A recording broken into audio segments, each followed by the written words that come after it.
इस मॉड्यूल में will be discussing we have started in fact the vitamins. तो vitamins जो हैं वो भी हमारी डाइट का बहुत इम्पॉर्टेंट हिस्सा हैं। अगर इसकी डेफिशिएंसी हो जाए तो फिर भी हमारी बॉडीली एक्टिविटीज़ काफ़ी हद तक स्लो डाउन हो जाती हैं। ख़ासतौर पे ओल्ड एज में विटामिन सप्लीमेंट लिए जाते हैं। इसी तरह मिनरल्स के भी सप्लीमेंट लिए जाते हैं एडिशनली। और क्योंकि इनके बगैर वो फिर बायोकेमिकल रिएक्शंस एनर्जी प्रोडक्शन वगैरह वगैरह नहीं होती। तो इसमें vitamins they are organic substances that occur in many foods in small amounts and are necessary for normal metabolic function. तो ये है विटामिन। तो विटामिन्स ऑर्गेनिक कंपाउंड्स हैं और ये हमारी मेटाबॉलिक फंक्शनिंग के लिए इनका बहुत ही इम्पॉर्टेंट और दे आर वाइटल इम्पॉर्टेंस जिसे हम कहते हैं, they are of vital importance. तो विटामिन्स अब इसको कैटेगराइज करते हैं कि विटामिन्स जो हैं they are water soluble and second category they are fat soluble. Water soluble में बी कॉम्प्लेक्स या बी विटामिन्स, जिसके अंदर हम ये अभी अगली स्लाइड में करेंगे कि how many vitamins they are of B type, and then vitamin C, which is also called as ascorbic acid. तो अब उसके बाद हैं फैट सोलुबल, जिसके अंदर विटामिन ए, डी, ई और के। सो दीज आर 4, जबकि वाटर सोलुबल जो हैं वो बी टाइप के और सी के।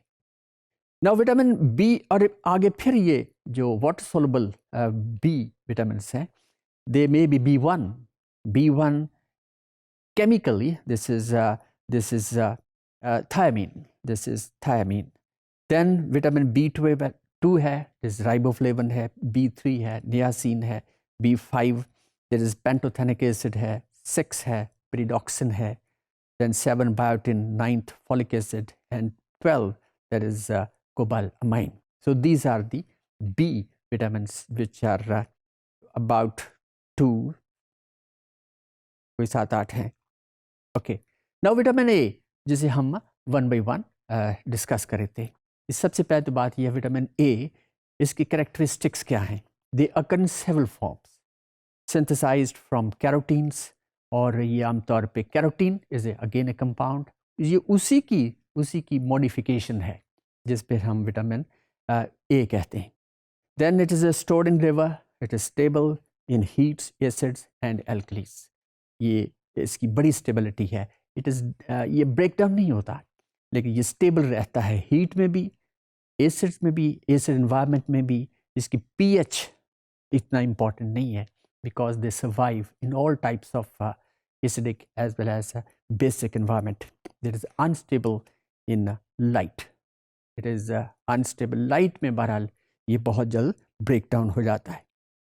देन इट्स फंक्शंस क्या हैं, विटामिन ए कहाँ कहाँ इस्तेमाल होती है।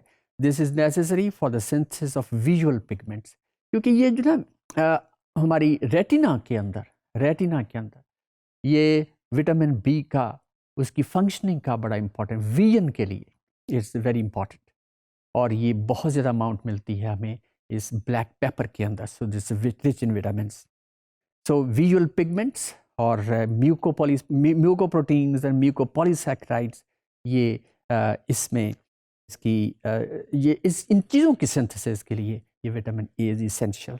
This is necessary for normal development of bones and teeth, is necessary for the maintenance of epithelial cells. बाज़ केसेस में ये एपिथेलियल सेल्स जो हैं हमारी बॉडी के अंदर और ऊपर, दे आर स्लफ्ड ऑफ, और उनको रोकता है ये विटामिन ए। देन इस सोर्स क्या है, लिवर है, फिश है, होल मिल्क है, butter, eggs, then leafy green vegetables and yellow orange vegetables and fruit. So these are the different sources.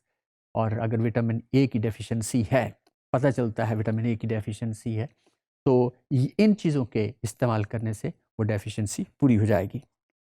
Then vitamin D, which is again a water insoluble, it is fat soluble. Then a group of sterols that are resistant to heat, oxidation acids and oxidation and alkalis के अंदर ये resistant है। It is stored in liver, then skin, brain, spleen, bones. तो ये तमाम वो चीज़ें हैं जिसके अंदर विटामिन डी पाई जाती है। Then it promotes absorption of calcium and phosphorus. It promotes development of teeth and bones. और ये it is produced in skin.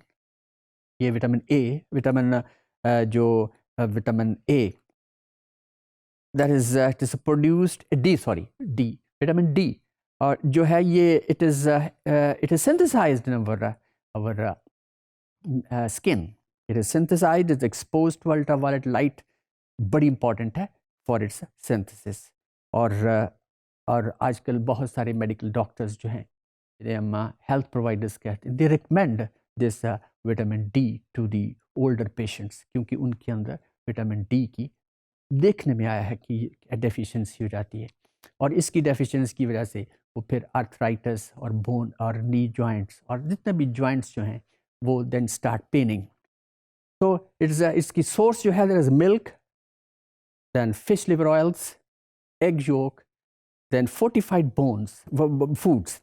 Fortified जो मिल्क भी होता है, दिस इज एनरिच्ड फूड. ये आजकल मार्केट के अंदर ये बहुत ज़्यादा फोर्टिफाइड फूड मिलता है, और जैसे मिल्क है उसके अंदर एडिड कंपोनेंट्स हैं. एक तो मिल्क को अगर हम एनालिसिस करें तो उसके अंदर उसकी सारी कंपोनेंट और उसकी परसेंटेज पता चल जाता है, लेकिन फोर्टिफाइड फूड जो कोई उसमें एडिड हैं, उसमें और ऐड करके उसको और एनरिच कर देते हैं, जो कि आजकल बहुत ज़्यादा इस्तेमाल हो रहा है. और क्योंकि हमारी फूड जो है वो रिक्वायरमेंट्स जो हैं, जो हमारी बॉडी को ज़रूरत होती है, वो असल में थोड़ी बहुत डेफिशिएंसी है उनके अंदर. और इस डेफिशिएंसी की भी वजह है, इसकी डेफिशिएंसी की भी वजह है कि ये जो हम एक्सेसिव यूज़ है ऑफ दीज फर्टिलाइजर्स, ये बहुत सारी चीज़ों को अपटेक जो है ना उसको रोक देती है, और जिसकी वजह से ये आम तासर है ना कि जो सिट्रस फ्रूट्स हैं, they contain this milk, see for example, vitamin C उसके अंदर होती है, लेकिन ये एक्सेसिव ये फर्टिलाइजर्स के इस्तेमाल से प्लांट जो है उसकी अपटेक वो कम हो जाती है, और जिसकी वजह से वो फ्रूट के अंदर विटामिन सी असल में बहुत कम बनता है. तो ये तमाम चीज़ें जो हैं एक दूसरे के साथ बहुत रिलेटेड है. तो इसलिए हमारी food that should be complete food होनी चाहिए. Our food should be complete food. इसके अंदर carbohydrate, fats, proteins, minerals, vitamin, सब कुछ होना चाहिए हमारी बॉडीली एक्टिविटीज़ के लिए, हमारे ब्रेन की एक्टिविटीज़ के लिए, मसल्स की एक्टिविटीज़ के लिए, डाइजेशन प्रोसेस के लिए, एंड सो ऑन. तो we will continue it in the next module. So हमने अभी विटामिन्स ख़त्म नहीं किए, तो विटामिन्स का अभी सिंपली 1, 2, 3 बस जिक्र किया है. तो we will discussing in the next modules. So this is all about the minerals, vitamins, part 1.